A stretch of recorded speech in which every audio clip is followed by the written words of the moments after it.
Welcome to Educon. This is Imam with you. In this section, we'll learn about amino acids. Amino acids are organic compounds. Okay, it contains an amino group and also an acidic group as substituents on the same carbon, that is alpha carbon. Hence called as alpha amino acids. They are substituted methanes, and there are 4 substituent groups occupying the 4 valency positions on carbon. Number 1 is hydrogen, carboxyl group, amino group, and variable R group. So based on R group, there are many amino acids. So the rest will be common, but the variable group R will differ. Okay, which makes us to differentiate between the amino acids. In proteins, only 20 types of amino acids are. Okay, in proteins we must remember these 20 types of amino acids, and also these amino acids are organic compounds containing amino group and also an acidic group on the same carbon, that is alpha carbon, and also that is the reason we is called as alpha amino acid. Chemical and physical properties of amino acids are essentially of the amino, carboxyl, and R group. This is the most important equation here. So sometimes you will find a question: which of the following statement is true? So on that basis, this entire sentence may come as an answer. So chemical, for example, 4 options will be different. For example, one option will be having chemical properties of amino acids essentially of the, like that it will come. In another option, chemical and physical properties of amino acids are essentially of the amino, carboxyl, and the R group. In some other option, carboxyl will be removed. Same like another option, R will be removed. So we must remember this sentence. So it is the best suited for such questions like which of the following statement is true.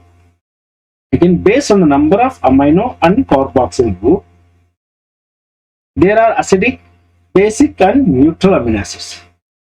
We have a pictorial representation of different amino acids. Here we have non-polar aliphatic R groups. Here we have non-polar R groups.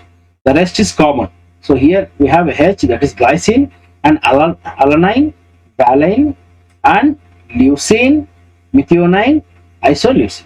And when it comes to aromatics R group, okay, phenylalanine, tyrosine, tryptophan, and the R group which is having positively charged, okay, which is positively charged, are lysine, arginine, histidine, okay, and then polar uncharged R group. So therefore there is no any charge on the R group. So serine, threonine, cysteine, proline, asparagine, glutamine. So there are 6 types of amino acids which are polar and they don't have any kind of charge on R group. Negatively charged R groups. So here we have positively charged R group and we have a negatively charged R group. That is the R group. This is the R group. So all the pink color, okay, it is they are the R groups. Okay.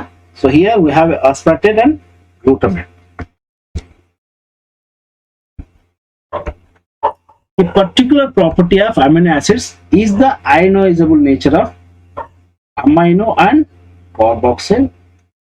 Okay, these 2 groups. Okay, this is the particular property of amino acids is the ionizable nature of, means losing electron or accepting protons, like that. Okay, ionizable nature of amino and carboxyl groups. Hence, in solution of different pH, the structure of amino acids changes. This sentence is also important, as I said, which of the following statement is true. So it is also a perfect sentence for such type of question. So here we have an image, we have a pictorial representation. Here we have a cation, zwitterion, anion. Okay, here we have a positively charged on amino group. Okay, again the pH is here. This is a medium pH, not high, not low. It is a low pH, and we have a high pH. And the low pH cations, okay, they are And then the zwitterion means where cations and anions are in equal number. Remember this, in zwitterionic form.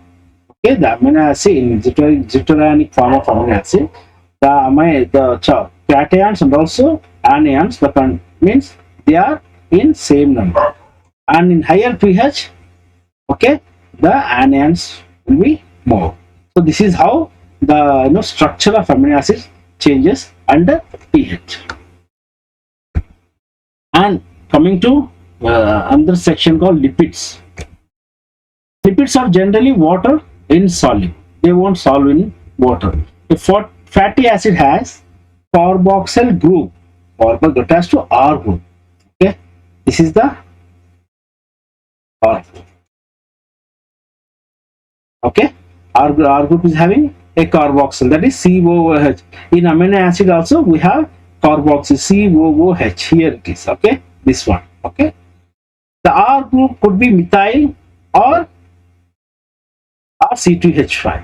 Okay, so R group can be anything. So we'll for example, fatty acid carboxyl group attached to the R group. Sometimes the R group could be methyl also or C2H5 also, or higher number of CH2 groups. Fine. Here fatty acids can be saturated or unsaturated. Saturated fatty acid, there is no any double bond between the carbon atoms, whereas unsaturated still it can accept the required hydrogens here. So here we have a double bond, that is in an unsaturated fatty acid there is a double bond between the carbon atoms, whereas in saturated fatty acid there is no double bond.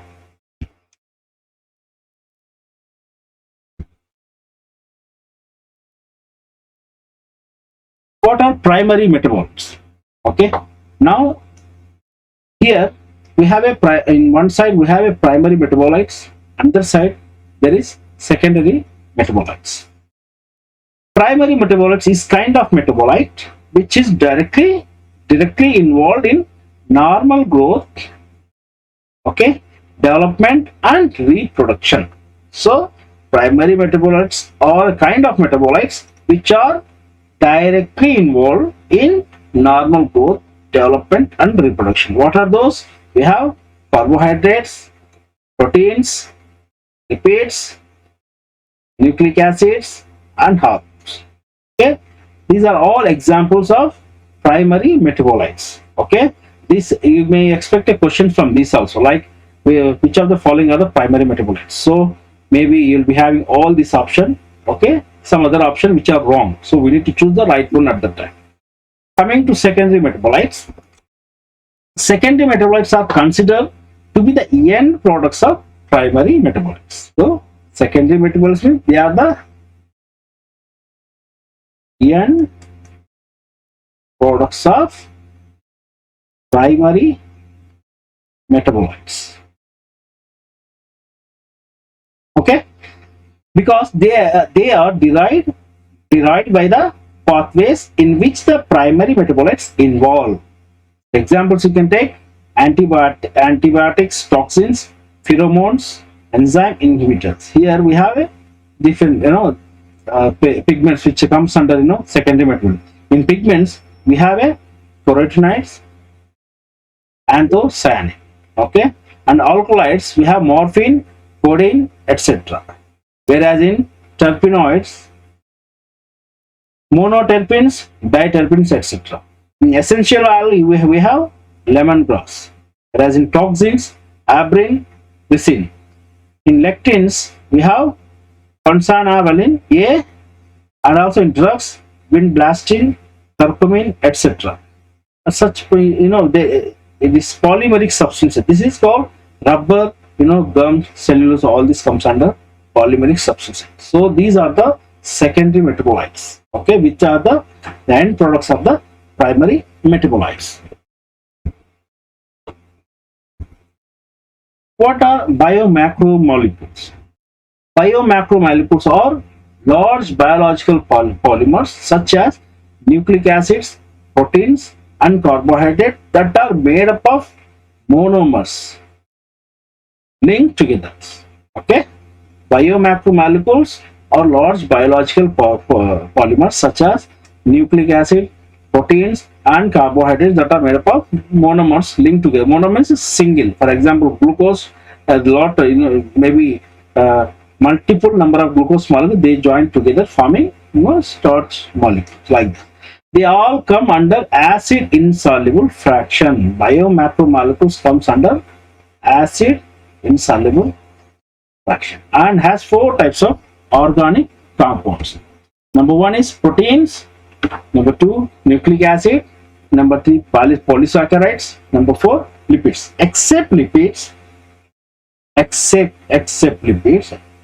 all other compounds have a molecular weight of around 10,000 daltons. Remember this. Okay. Molecules which has a molecular weight less than 1000 are called micromolecules or biomolecules. Okay. So molecules which has a molecular weight less than 1000 daltons are called micromolecules or biomolecules. But we included lipids, which is, it doesn't come and it does not have any molecular weight of 10,000 daltons. Biomolecules which are found in acid insoluble fractions are called macromolecules or biomacromolecules. Again here, so molecules which have molecular weight less than 1000 daltons are called micromolecules or biomolecules.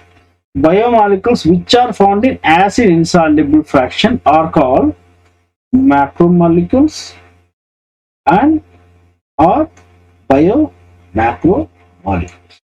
Okay. Acid insoluble pool represents roughly the cytoplasmic composition. Remember, this acid insoluble pool means when you crush the thing, the retentate which retain on the cheesecloth, it represents roughly the cytoplasmic composition.